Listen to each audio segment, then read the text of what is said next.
ನಮಸ್ಕಾರ ವೀಕ್ಷಕರೇ, ಜ್ಞಾನದೇಗುಲ ಜಾಲತಾಣಕ್ಕೆ ಆಧಾರದ ಸ್ವಾಗತ. ಲಲಿತಾ ಸಹಸ್ರನಾಮದಲ್ಲಿ ಕೂಟಗಳು ಅಂತಕ್ಕಂಥದ್ದು ಪದ ಇದೆ. 3 ರೀತಿಯ ಕೂಟಗಳು.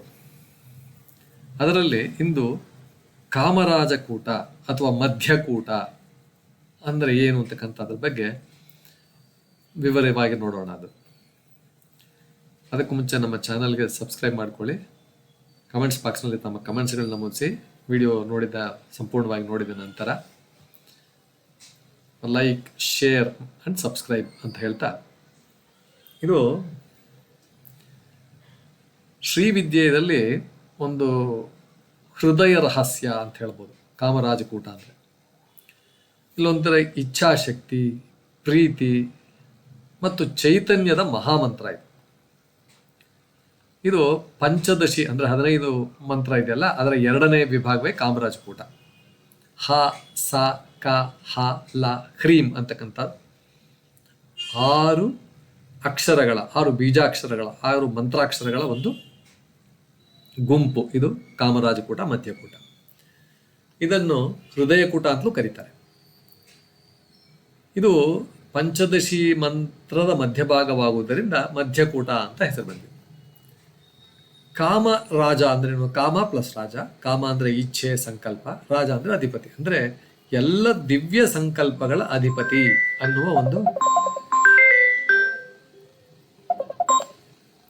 ಅನ್ನುವ ರೀತಿಯಲ್ಲಿ ಇದನ್ನ ನಾವು ನೋಡಬೇಕು. ಇಲ್ಲಿ ಕಾಮ ಅಂದ್ರೆ ಸಾಮಾನ್ಯವಾಗಿ ನಾವು ಕಾಮವಾಸನೆ ಅಂತ ಹೇಳ್ತೀವಿ. ಇನ್ನು ಉಪನಿಷತ್ತು ಹೇಳೋದು ಏನಂದ್ರೆ, ಬಹುಸ್ಯಾಂ ಪ್ರಜಯೇಯ ಸ ಏಕ್ಷತ, ನಾನು ಅನೇಕವಾಗಲಿ ಎಂಬ ಪರಮಾತ್ಮನ ಮೊದಲ ಸಂಕಲ್ಪ.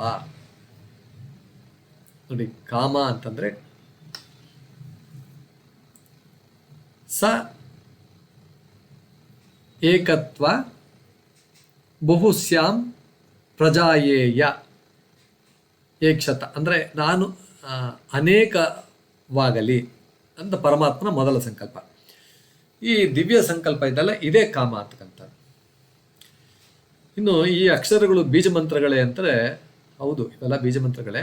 ಹ, ಸ, ಕ, ಹ, ಲ, ಹ್ರೀಂ ಅಂತಕ್ಕಂಥದ್ದು ಕೇವಲ ಅಕ್ಷರಗಳಲ್ಲ. ಶ್ರೀವಿದ್ಯೆಯಲ್ಲಿ ಇವು ಬೀಜಾಕ್ಷರಗಳು, ಶಕ್ತಿ ಸೂತ್ರಗಳು, ಚೈತನ್ಯ ಸಂಕೇತಗಳು ಅಂತ ಇದನ್ನು ಪರಿಗಣಿಸಲ್ಪಟ್ಟಿವೆ. ಪ್ರತಿಯೊಂದು ಅಕ್ಷರವೂ ಒಂದು ದೈವಿಕ ತತ್ವವನ್ನು ಸೂಚಿಸುತ್ತೆ. ಮೊದಲು ಹ ಅಂತಕ್ಕಂಥದ್ದು ವಿದ್ಯಾ ಸಂಪ್ರದಾಯದಲ್ಲಿ ಶಿವತತ್ವ, ಆಕಾಶ ತತ್ವ, ಪರಮಚೈತನ್ಯ ಇವುಗಳ ಸಂಕೇತ. ಇದು ಎಲ್ಲದಕ್ಕೂ ಆಧಾರವಾದ ಒಂದು ಸಾಕ್ಷಿ ಚೈತನ್ಯ ಅಂತಕ್ಕಂಥದ್ದು. ನಂತರ ಸ ಅಂತಕ್ಕಂಥದ್ದು ಶಕ್ತಿ, ಸ್ಪಂದನ, ಚಲನೆ, ಜೀವ ಪ್ರವಾಹ ಇವುಗಳ ಸಂಕೇತ. ನಂತರದ್ದು ಕ, ಇದು ಸೃಷ್ಟಿಯ ಬೀಜ, ಬ್ರಹ್ಮತತ್ವ, ಅಭಿವ್ಯಕ್ತಿಯ ಆರಂಭ ಇವುಗಳ ಸಂಕೇತ. ಇನ್ನು 2ನೇ ಹ, ಇದು ಮೊದಲ ಹಾಯ ಪುನರಾವರ್ತನೆ ಮಾತ್ರವಲ್ಲ, ಇದು ಶಿವಶಕ್ತಿ ಐಕ್ಯ, ಚೈತನ್ಯ ಮತ್ತು ಶಕ್ತಿಯ ಮಿಲನ ಇವುಗಳನ್ನು ಸೂಚಿಸುತ್ತೆ. ಲ ಅಂತಕ್ಕಂಥದ್ದು ಲೋಕ, ಸ್ಥಿತಿ, ಜಗತ್ತಿನ ಅಭಿವ್ಯಕ್ತಿ, ಭೂತತ್ವ ಇವುಗಳ ಸಂಕೇತ. ಕೊನೆಯದಾಗಿ ಹ್ರೀಂ ಅಂತಕ್ಕಂಥದ್ದು, ಇಲ್ಲಿ ಮತ್ತೆ ಮಹಾಬೀಜ ಬರುತ್ತೆ. ಇದು ಶಿವ, ಶಕ್ತಿ, ಜೀವ, ಜಗತ್ತು ಎಲ್ಲವೂ ಒಂದೇ ಪರಮಸತ್ಯದ ಅಭಿವ್ಯಕ್ತಿ ಎಂಬುದನ್ನು ಸೂಚಿಸುತ್ತೆ ಅಂತಕ್ಕಂಥದ್ದು. ಈ ಮಧ್ಯಕೂಟವನ್ನ ಹೃದಯಕ್ಕೆ ಯಾಕೆ ಹೋಲಿಸಿದ್ದಾರೆ ಅಂದರೆ, ಶ್ರೀವಿದ್ಯೆಯಲ್ಲಿ ವಾಗ್ಭವಕೂಟ ಮುಖ ಜ್ಞಾನ, ಕಾಮರಾಜಕೂಟ ಹೃದಯ, ಇಚ್ಛೆ, ಪ್ರೀತಿ, ಮತ್ತೆ 3ನೇದು ಶಕ್ತಿಕೂಟ ಅಂತಕ್ಕಂಥದ್ದು ಕ್ರಿಯೆ ಮತ್ತು ಸೃಷ್ಟಿ, ಅದರ ಒಂದು ಆಸ್ಪೆಕ್ಟ್ ಇಟ್ಕೊಂಡಿದ್ದಾರೆ. ಮಾನವನ ಜೀವನದಲ್ಲಿ ಮೊದಲು ತಿಳಿಯುವುದು ಜ್ಞಾನ, ಮೊದಲು ಬರಬೇಕಾಗಿರೋ ಜ್ಞಾನ ಅಲ್ವೇ. ನಂತರ ಇಚ್ಛೆ ಏನು ಬೇಕು ಅಂತಕ್ಕಂಥದ್ದು, ನಂತರ ಕಾರ್ಯಗತಗೊಳಿಸುವುದು ಕ್ರಿಯೆ. 3 ಸ್ಟೇಜಸ್ ಆಫ್ 3 ಪ್ರೋಸೆಸಸ್ ಅಂತ ಹೇಳ್ಬೋದು.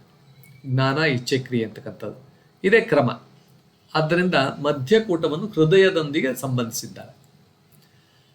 ಹೃದಯ ಅಂದರೆ ಕೇವಲ ಅಂಗವಲ್ಲ. ನಾವು ಹಾರ್ಟ್ ಅಂತ ಹೇಳ್ತೀವಲ್ಲ, ಹಾರ್ಟ್ ಇಸ್ ನಾಟ್ ಹೃದಯ. ಆ್ಯಕ್ಚುಲಿ ಶಾಸ್ತ್ರಗಳಲ್ಲಿ ಹೃದಯ ಅಂದರೆ ಒಂದು ರೀತಿಯ ಪ್ರೀತಿ, ಕರುಣೆ, ಭಕ್ತಿ, ಸಂಕಲ್ಪ, ಆತ್ಮಸ್ಪಂದನ, ಇವನ್ನೆಲ್ಲ ಸೇರಿದಂಥ ಇವೆಲ್ಲ ಗುಣಗಳಿರ್ತಕ್ಕಂಥದ್ದು ಹೃದಯ. In not this physical heart ಅಂತಕ್ಕಂಥದ್ದು. ಆದ್ದರಿಂದ ಕಾಮರಾಜಕೂಟ ಒಂದು ದೈವಿಕತೆಯ ಪ್ರೇಮಮಯ ಹೃದಯ ಅಂತ ಹೇಳಿದ್ರು. ಇನ್ನು ಕಾಮ ಅಂತಕ್ಕಂಥ ಪದದ ನಿಜವಾದ ಅರ್ಥ, ಬಹಳ ಜನ ಇದನ್ನ ಬಹಳ ತಪ್ಪಾಗಿ ಅರ್ಥ ಮಾಡ್ಕೊಳ್ತಾರೆ. ಶ್ರೀವಿದ್ಯೆಯಲ್ಲಿ ಕಾಮ ಅಂದರೆ ಕಾಮವಾಸನೆ ಅಲ್ಲ. ಕಾಮ ಇಸ್ ನಾಟ್ ಈಕ್ವಲ್ ಟು ಕಾಮವಾಸನೆ. ಕಾಮ ಅಂದರೆ ಶ್ರೀವಿದ್ಯೆಯ ದೃಷ್ಟಿಯಲ್ಲಿ ಸೃಷ್ಟಿ ಸಂಕಲ್ಪ, ದಿವ್ಯ ಇಚ್ಛೆ, ಪರಮ ಪ್ರೀತಿ, ಆನಂದ, ಇದರ ಅರ್ಥ ಕಾಮ ಅಂತಕ್ಕಂಥದ್ದು. ಅದರಿಂದ ಕಾಮರಾಜಕೂಟವನ್ನು ಒಂದು ರೀತಿಯ ದೈವಿಕ ಪ್ರೀತಿಯ ಕೇಂದ್ರ ಅಂತಲೂ ಹೇಳ್ಬೋದು. ಇನ್ನು ಧ್ಯಾನ ಹೇಗೆ ಮಾಡಬೇಕು ಅಂದರೆ ಸಾಧಕ ಹೀಗೆ ಭಾವಿಸ್ಬೋದು: ದೇವಿಯ ಹೃದಯದಿಂದ ಅನಂತ ಕರುಣೆ ಹರಿಯುತ್ತಿದೆ, ಅವಳ ಹೃದಯದಿಂದ ಎಲ್ಲ ಜೀವಿಗಳ ಮೇಲಿನ ಪ್ರೀತಿ ಪ್ರಕಾಶಿಸುತ್ತಿದೆ, ಅವಳ ಸಂಕಲ್ಪದಿಂದಲೇ ಜಗತ್ತು ನಡೆಯುತ್ತಿದೆ, ನನ್ನ ಹೃದಯದಲ್ಲಿರುವ ಪ್ರೀತಿ ಮತ್ತು ಭಕ್ತಿಯು ಅವಳಿಂದಲೇ ಬರುತ್ತಿದೆ. ಈ ರೀತಿಯಲ್ಲಿ ನಾವು ಭಾವನೆ ಮಾಡಿಕೊಂಡು ಧ್ಯಾನ ಮಾಡಬೇಕು. ಇನ್ನು ಯೋಗದ ದೃಷ್ಟಿ, ಫ್ರಮ್ ದಿ ಆಂಗಲ್ ಆಫ್ ಯೋಗ ನೋಡೋದಾದರೆ, ಆಚಾರ್ಯರು ಮಧ್ಯಕೂಟವನ್ನು ಅನಾಹತ ಚಕ್ರಕ್ಕೆ ಹೋಲಿಸ್ತಾರೆ, ಅಂದರೆ ಹೃದಯ ಚಕ್ರ. ಅನಾಹತ ಚಕ್ರ ಏನಂದರೆ ಪ್ರೀತಿ, ಸಮತೋಲನ ಅಂದರೆ ಬ್ಯಾಲೆನ್ಸ್ಡ್ ವ್ಯೂ, ಕರುಣೆ, ಭಕ್ತಿ, ಇವುಗಳೆಲ್ಲದರ ಕೇಂದ್ರ ಇದು ಹಾರ್ಟ್ ಕೇಂದ್ರ. ಇದು ಭಾಸ್ಕರಾಚಾರ್ಯರ ಪರಂಪರೆಯ ಅರ್ಥವೂ ಇದೇ ರೀತಿ. ಕಾಮರಾಜಕೂಟವನ್ನು ಇಚ್ಛಾಶಕ್ತಿ ಎಂಬ ದೇವಿಯ ಮಹಾಶಕ್ತಿಯ ಸಂಕೇತ. ಶ್ರೀವಿದ್ಯೆಯ 3 ಮುಖ್ಯ ಶಕ್ತಿಗಳಲ್ಲಿ ಜ್ಞಾನಶಕ್ತಿ, ಇಚ್ಛಾಶಕ್ತಿ, ಕ್ರಿಯಾಶಕ್ತಿ ಇದೆಲ್ಲ ವಾಗ್ಭವ, ಕಾಮರಾಜ ಎಂಬ ವಿಭಾಗ ಇದೆಯಲ್ಲ, ಇಲ್ಲಿ ಇದರ ಪರಮತತ್ವ ಏನಂದರೆ ಕಾಮರಾಜಕೂಟದಲ್ಲಿ ಜ್ಞಾನ ಮಾತ್ರ ಸಾಕಾಗುವುದಿಲ್ಲ, ಜ್ಞಾನದ ನೆಕ್ಸ್ಟ್ ಸ್ಟೇಟ್ ಇಚ್ಛೆಯೂ ಬೇಕು, ಪ್ರೀತಿಯೂ ಬೇಕು, ಕರುಣೆಯೂ ಬೇಕು, ಸಂಕಲ್ಪವೂ ಬೇಕು. ಇದು ನಿಜ ಜೀವನದಲ್ಲೂ ಕೂಡ ಇದಿಲ್ಲ ಅಂದರೆ ಜೀವನ ನಿರ್ಜೀವವಾಗ್ಬಿಡುತ್ತೆ. ಅದರಿಂದ ಜ್ಞಾನ ಮಾತ್ರ ಇದ್ರೆ ಸಾಲದು, ಅದ್ರ ಜೊತೆಗೆ ಇಚ್ಛೆ, ಪ್ರೀತಿ, ಕರುಣೆ, ಸಂಕಲ್ಪ ಇವೆಲ್ಲವೂ ಇರಬೇಕು ಅಂತಕ್ಕಂಥದ್ದು. ಒಟ್ಟಿನಲ್ಲಿ ಹ, ಸ, ಕ, ಹ, ಲ, ಹ್ರೀಂ ಎಂಬ ಕಾಮರಾಜ ಅಥವಾ ಮಧ್ಯಕೂಟ ಪಂಚದಶಿ ಮಂತ್ರದ ಹೃದಯ ಭಾಗ. ಇದು ದೇವಿಯ ಪ್ರೀತಿ, ಕರುಣೆ, ಸಂಕಲ್ಪ, ಇಚ್ಛಾಶಕ್ತಿ, ಜೀವಚೈತನ್ಯ ಇವುಗಳ ಸಂಕೇತ. ಇದನ್ನು ಧ್ಯಾನಿಸುವಾಗ ಸಾಧಕ ದೇವಿಯ ಒಂದು ಪ್ರೇಮಮಯ ಹೃದಯವನ್ನು, ಆಕೆಯ ಅನಂತ ಕರುಣೆಯನ್ನು ಮತ್ತು ಜಗತ್ತನ್ನು ಸೃಷ್ಟಿಸಲು ಕಾರಣವಾದ ದಿವ್ಯ ಸಂಕಲ್ಪವನ್ನು ಚಿಂತಿಸಬೇಕು ಅಂತಕ್ಕಂಥದ್ದು.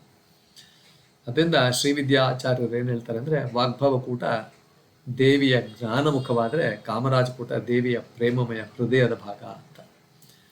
ಜ್ಞಾನವು ಬೆಳಕಾದರೆ ಕಾಮರಾಜಕೂಟವು ಆ ಬೆಳಕಿಗೆ ಜೀವ ನೀಡುವ ಪ್ರೀತಿಯನ್ನು. ಇಷ್ಟು ದೀರ್ಘವಾದ ವಿವರಣೆಯೊಂದಿಗೆ ಕಾಮರಾಜಕೂಟ ಅದರ ಬಗ್ಗೆ ನಾವು ಇಲ್ಲಿ ಇಂದನ್ನು ಮುಕ್ತಾಯ ಮಾಡುತ್ತಿದ್ದೇವೆ. ಎಂದಿನಂತೆ ಲೈಕ್, ಶೇರ್, ಸಬ್ಸ್ಕ್ರೈಬ್ ಮಾಡಿ. ಕಮೆಂಟ್ಸ್ ಬಾಕ್ಸ್ನಲ್ಲಿ ತಮ್ಮ ಕಮೆಂಟ್ಸ್ಗಳನ್ನು ನಮೂದಿಸಿ ಅಂತ ಕೇಳ್ಕೊಳ್ತಾ ನಮಸ್ಕಾರ ವೀಕ್ಷಕರೇ.